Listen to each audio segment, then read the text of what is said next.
Well, that's that time of day or week again, right?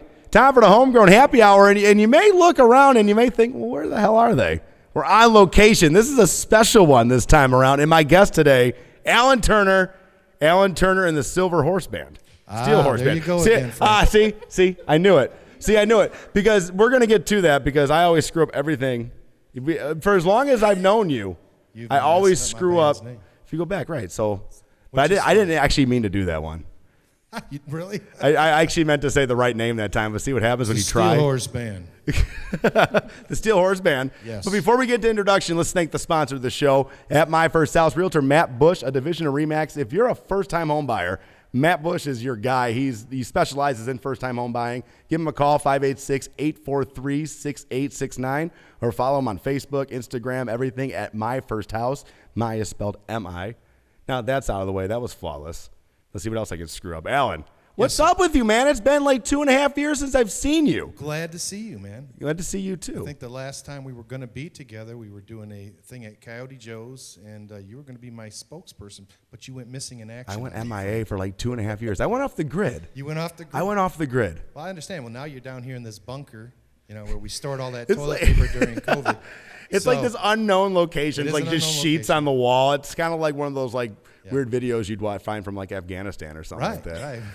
Right. Well, who do you got with you, man? We all know you. Who's with you? Alan Turner. Well, next to me, of course, is the lovely Jackie Daniels, which you had on your show not too long ago. Really, with Jackie? On the keyboards back there, it's Mr. Mark Watson. I call him the Professor. The Professor. Yes, the Professor. Back behind me is Hammer and Cameron Miller on the djembe and the funny-looking thing behind him, and Mr. Jim Cates on guitar. Now he's got the chimes back there. That's right. Yes. So do you have nicknames for everybody in your band? You got the Professor. You got Hammer and Cameron. Well, Hammer and Cameron came to the band with that nickname. That was something that was established, and Jackie, I just call her Beautiful because she is beautiful, but she's Miss Jackie Daniels. I think that got established when you joined the band, right? I don't remember. Jim is just Jim, but the Professor, we were playing live one time, and he was new in the band. This is about 1.5 years ago, and I couldn't remember his name. And I'm introducing the band, I can't remember his name, so I called him the Professor. And I thought he kind of looks like a professor. And then he gave me a hard time about it, and I was like pretty clear that, it's Mark Watson. I know that. I haven't forgotten that, but I still call him the Professor. But now you know how I feel to forget things, though. Well, yeah. And now I really wish I would have gave your band members all mics because I want to know what they call you. Shut the mics off. I don't even think you can do that on TV. I think those words are still forbidden. Well, we're not FCC regulated, so we can get away with whatever you want to. Well, go for it, guys. Uh-oh. But we're here today to celebrate. You have this new album. Do have a new album. Captain Ron's Lost Hacienda. Yeah. I didn't butcher it. You did not butcher it. I thought I was going to butcher it. So what's the story behind it, though? It looks like a really fun, drinky kind of vibe to it. Who's Captain Ron? It's got some cool stuff in there. We actually became comic book people in there. So when you open it up, you'll see comic book versions of us and stuff. That's sweet. But Captain Ron's Lost Hacienda, we were actually in Minnesota at the Shooting Star Casino in the middle of January. It was negative 24 degrees out, and we had 3 nights at the casino, and we had just gotten all the equipment loaded in, and I put a text out to the band. I said, all the booze is up in Captain Ron's Lost Hacienda, and that just kind of rolled off the tongue. Because, Ron's got that patch. My sound guy, Ron Dickinson, he's got a pirate patch, so I call him Captain Ron. Affectionately, I call him Captain Ron. And so I rattled that off my tongue there, Captain Ron's Lost Hacienda. And I thought, oh, that's going to make a song. So like a week later, we wrote a song about it, and then I thought, that's going to be the album title, Captain Ron's Lost Hacienda. So. Is it a secret, Ron, his identity? Because I'm kind of blown away right now that that's the Ron we're speaking of, the one that's running. The man behind the curtain. The man behind the curtain. He's behind me right now, and we can't see him. So we're in the Lost Hacienda right now, kind of, right? This is... Okay. But the 3 songs you're going to play today are all from this new album. It's from the new album. All of them. We're promoting the new album. Just released it just a couple weeks ago. So really? Yeah, so this is it. Well, let's get right into it. Your first song is Vintage. Vintage, yeah. It's a song. And all the songs on the album are co-written with my buddy Greg Stryker, who you know Stryker?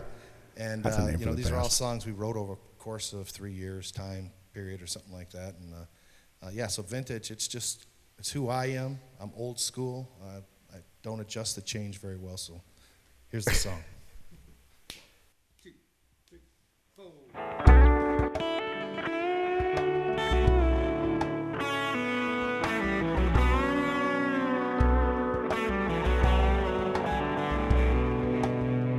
Some of us will just grow old, and some of us are born old souls. Back when apple pie was homemade and delicious, Lord, I guess I'm just vintage. I'm vintage like that old leather coat my dad wore when he rode that old Indian back in '75. And I'm vintage like a dusty line-out train, like that old checker game Grandpa gave me before he died. Watched Elvis go from rags to riches. Lord, I'm that vintage.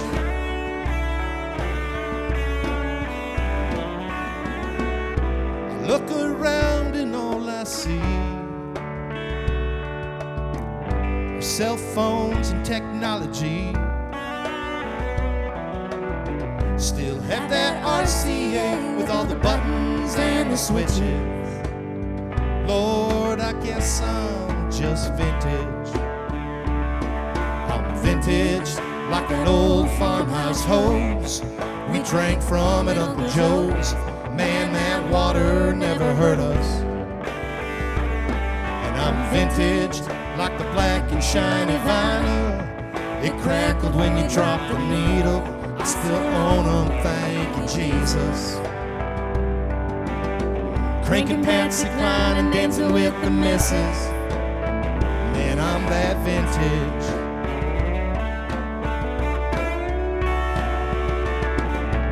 Old blue jeans and Life magazine.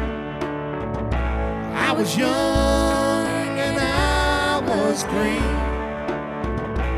All this new stuff does nothing for me, 'cause I'm old school.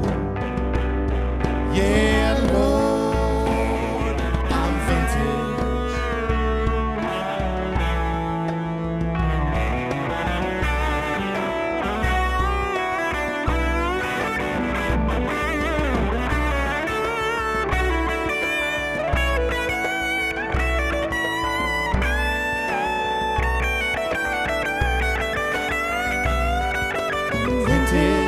Like that old leather coat my dad wore when he rode that old Indian back in '75.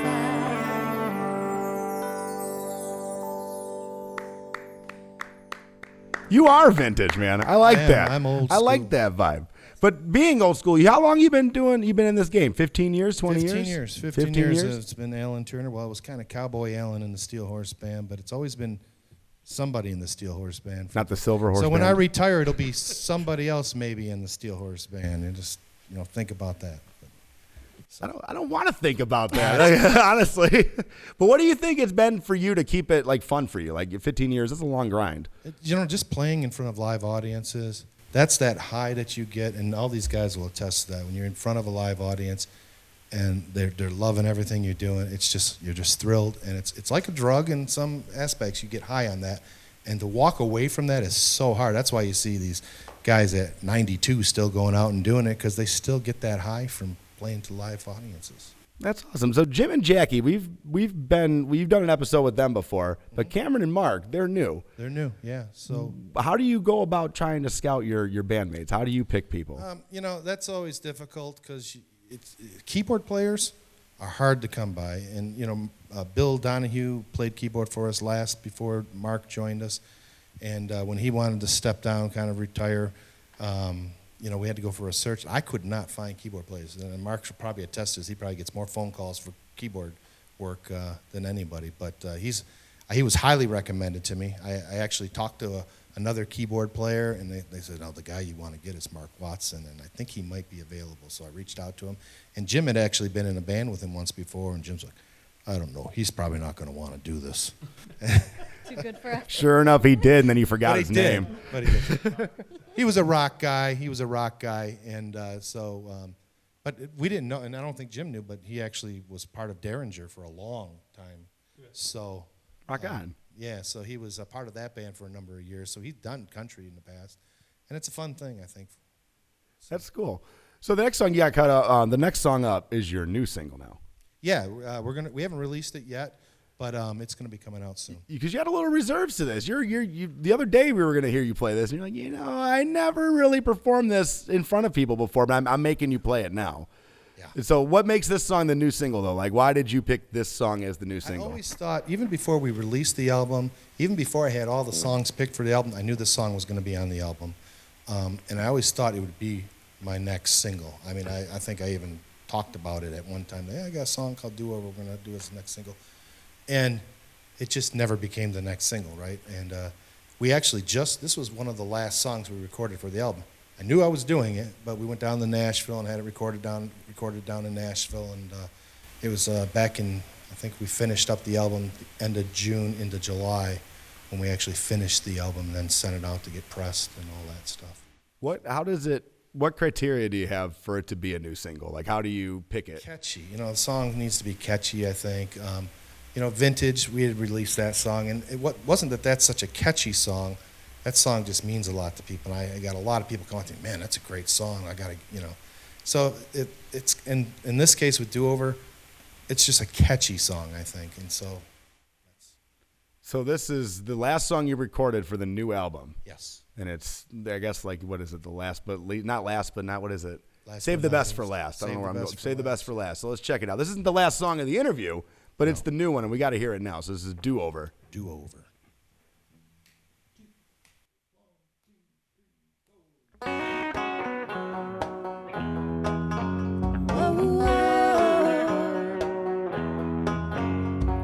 Last night, best night that I've had. You girl, in that long red dress. You said, no strings attached.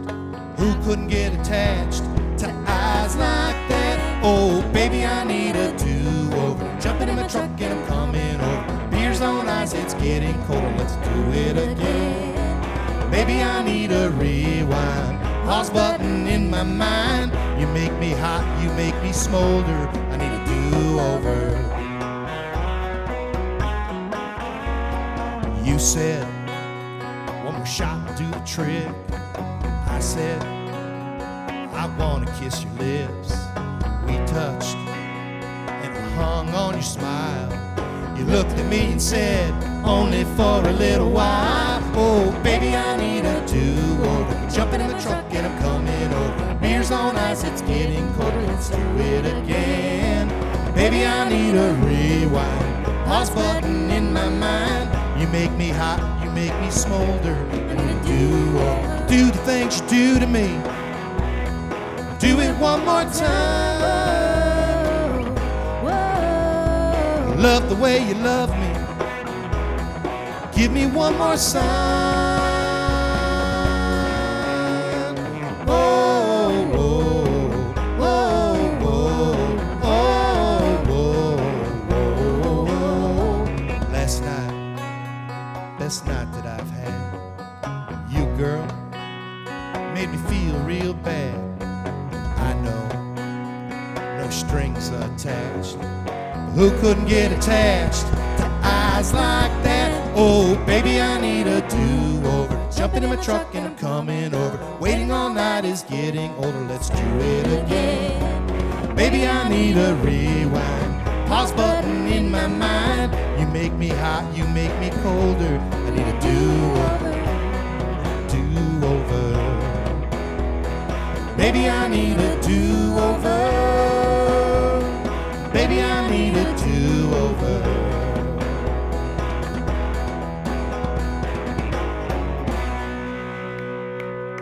I'm glad I got you to play that.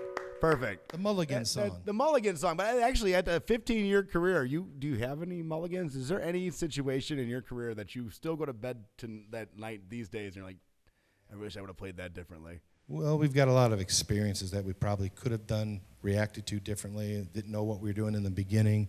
We had a lot of success with Bull Riding Babe and didn't know how to handle, not that we didn't know how to handle it, we didn't know what to do next. And we stumbled into some other stuff, which were great songs and things, but it kind of, you had this peak thing and then we just kind of went back down, peaks and valleys. But hey, enjoy what I'm doing, and it all happens for a reason. I don't have any complaints. That's awesome. So what is it about the bull riding babe? Like how long ago was that now? Well, that was 2010. Okay. When we had that. And so the song, actually, kind of like early 2010, it got picked up by CMT, and it was airing in CMT. Back in the days, it was hard to get music on CMT. Yeah. We got very fortunate that they were playing the music video, because it was a good music video, right? And then we went out to Las Vegas to open up for Kenny Rogers and do some stuff out there. And we had people that were throwing business cards at it, my manager, and, not to come down In on Vegas, Frank. I don't think those Frank, are if you're business watching cards. this, he got a business card from one of these record labels, and he stuck it in a pocket someplace or in his briefcase, and then brought it out like a year later. Oh yeah, I forgot about this guy. Just things like that. And that's not. Robin Kersey did so many great things for this band, and I don't even hold that against him that happened. And who knows if it ever would have amounted to anything, if it would have anyway. But we're having success with the airplay and stuff, and we really needed to follow up on that, and it didn't happen for us. So it is what it is. Was social media as big of a deal then as it is now? No, It's huge. You can't do nothing think without so. it now. Yeah. No, I don't think there was like MySpace or whatever. Because Right? 2010 doesn't seem like that long ago, but it was. That's how much things have changed. And Right. For an old vintage guy like me, it's hard to keep up with all that change. I feel like an old man with it. With all like the TikTok and stuff, I try to like make an account for all of it, and I just don't know what to do with half of them. It's like just sits there idle because I'm like, I ain't that interesting. I like to talk. That's all I do. But actually, one thing about you though that I've always liked is that you and your band, you guys travel, I think, the most out of all the bands that I've dealt with. Sure. Whether it's Nashville to Florida to Vegas or whatever. How is that? Is getting your name out of the state of Michigan, like just by going and doing, more important to you than social media? What is like the most important thing to get your name out there to you? Certainly, we like doing those big gigs because it's fun. It says you're doing something. Somebody wants to hear you in Florida, or somebody wants to hear you in San Diego. That's cool, right? And I've always believed in trying to spread our footprint as far as we can, and so that's always been our philosophy in the band. Play gigs where we can, and eventually, we don't do a whole lot of bar gig stuff anymore, but not that we're opposed to it. It's just we try to expand our territory as far as we can. And sometimes you can spread yourself too thin and it doesn't do you any good anyway, but that's kind of been our philosophy. Plus the bar scene, I feel like, nothing wrong with it, but it's more so to get your name. You've been doing this for so long that the bar's kind of like, you're bigger than that. And not to put, smoke at you. I'm just saying, like, really, you got smoke up my butt No, all I the mean, time, Frank. let's Just be go honest ahead. here. Even if you went to Florida and no one gave a crap and no one wanted to hear you, you're still going to Florida and you're having a good time and you're getting your name out there. Yeah. Same thing with Florida, same thing with Nashville. It doesn't matter. Like, it's just you're going, you're doing. Right. And, who was there that night? Well, they saw you and they were blown away most likely. Yeah.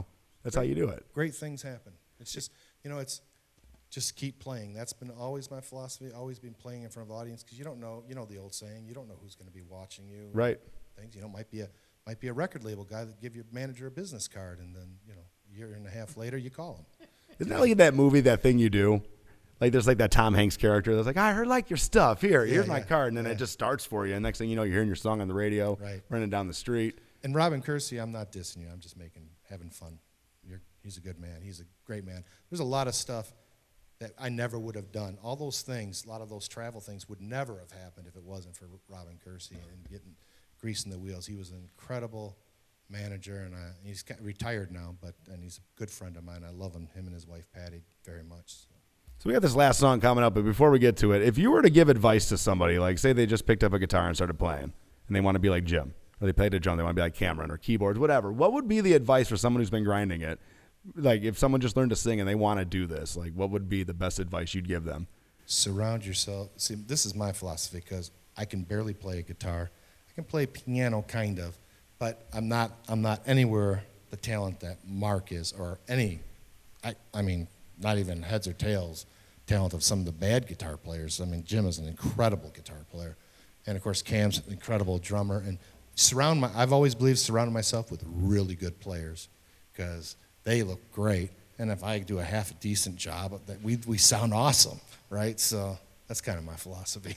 Yeah, I feel like at this point too, like the little mistakes, if you hear it might just bother you, and that's it. Because as a whole, everyone sounds great. It sounds very tight together. It sounds really good together. And I mean, I feel like, and I'm not, I probably interviewed you 5 times now. Yeah, maybe. And every time you see, there's always like a new member, but you just sound better every time. Like you're tweaking it, and I think you're. It's one of the finally fortunate things to be a band that plays a lot. People want to play in a band that plays a lot, right? We're here without our bass player tonight. Randy Lopez was with me for, I think it was originally 10 years. Now he played another year with us over the summer. And now we've got a new guy, Steve Tufel, who's also in Derringer. And I don't know if I'm pronouncing his name yet right. I'm still I might have to give him a nickname or something so I get through this. You can't go wrong if you just do that. Steve Tufel. Steve, I'm sorry about butchering your name. He's like sitting there just shaking But his head he like, just I hate can't this be band. here tonight. Otherwise, he'd be here playing some kind of acoustic bass or something tonight. But it just didn't work out for him to be here. But we figure this works. So this next song is That's Why They Made Beer. Yes. Of your crew, who would you say is the biggest partying animal? Who drinks the most? Jackie. I knew you were going to say that. I knew you were going to say that. I'm sorry. It probably is my sound guy, Ron Dickinson. So It's probably you, Alan. Ron's like, we're going to break up a band here on the Homegrown Happy Hour today. Everyone's going to be looking for different parts around Metro Detroit. right. But that's awesome. What is your drink of choice, Alan? What do you like to drink? I've become a fine connoisseur of bourbon. I love bourbon. Okay. So I've done the bourbon trail.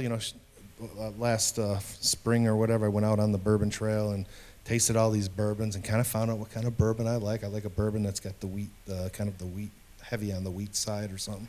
Now, did you go into that being a bourbon fan, or did you just do it? And you're like, I really like bourbon now. This is fantastic. I got some friends that are fans of the band. We show up in Key West. They show up in Key West. We show up in Nashville. They show up in Key West. But they're big bourbon people. Lucy and Alfonso, they're big bourbon people. And they said to me and my wife, we want to go on the bourbon trail, do the bourbon trail thing. And I'm like, yeah, let's do it. And my wife's like, she don't like bourbon. She likes sweet drinks or whatever, But we went and did it, and she was a trooper, and she did all the bourbon shots and stuff, and it was awesome. Drinking right out of the barrel, it was great. Well, let's send us out of here with this last song. This is That's Why They Made Beer. And in your honest thought, why did they make beer? Just to make up for all the crazy things we do, right? It's like for days like Sunday when the Lions were winning it almost at the end. Oh God, and then they lose. We need more than beer for that. Yeah. That's why God made hard drugs. Right. That's why they make beer, yeah. All right, send us out of here, guys. That's why they made beer. Alan Turner and the Steel Horse Band, you guys are awesome. Thanks for the spot. Appreciate it.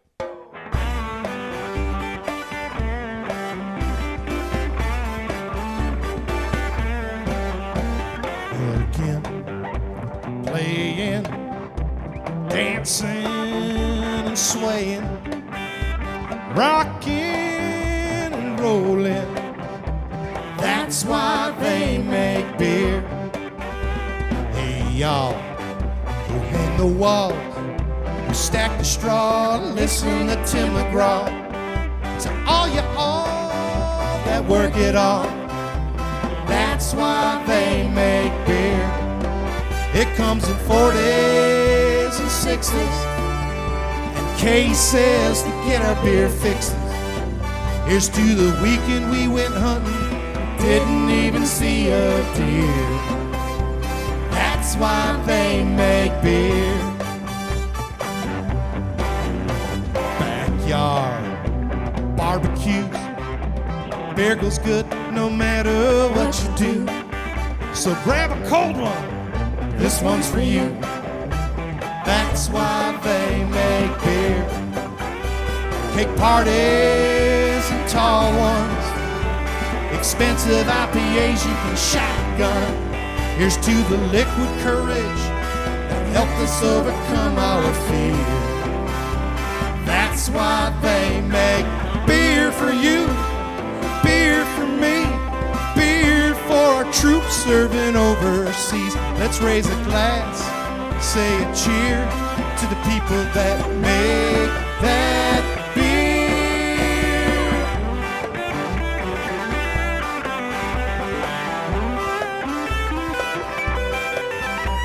Hey y'all, it's Mardi Gras. They'll throw those beads, you'll show them all. It doesn't matter if they're big or small. That's why they make beer. There's a cooler on every corner. There's a bartender who'll pour you. Here's to the Lions, winning at least one game this year. That's why they make, that's why we drink beer. That's why we drink beer. That's why we drink beer. That's why they make beer. We got a mascot. We have a mascot. What perfect timing was that, Alan? Jackie, Cameron, Mark, Jim. Fantastic, you guys. That was great. Thanks, Frank. Thanks for having us. Let's plug your social media really quick because you got the new album out now. AlanTurnerMusic.com. That's where you can get links to go to Facebook and Twitter and Instagram and all that stuff. And of course, we're on all the social media. Pandora, Spotify, Amazon Music, all those. You can download all that stuff there. But you want to get the album. You want to get the physical album because it's got the cool cartoons of the band in there, the comics. So it's kind of I almost want to open this up right now just you to see should it. take a look at it. It's wonderful. Alan Turner and the Steel Horse Band, Captain Ron's Lost Hacienda. I like that a lot. What was the dog's name, by the way? That dog just barged in here like the Kool-Aid Man. That was Harpo? awesome. That's Lucy. I love Lucy. The cool thing is they got a camera out there, and Lucy actually opened it. She takes her paws, and she opened the door and came in and shut it behind her, and that's why you didn't. I thought someone was just coming to grab a beer out of the fridge. And next thing you know, a dog just starts running. I'm like, that's sweet. All right.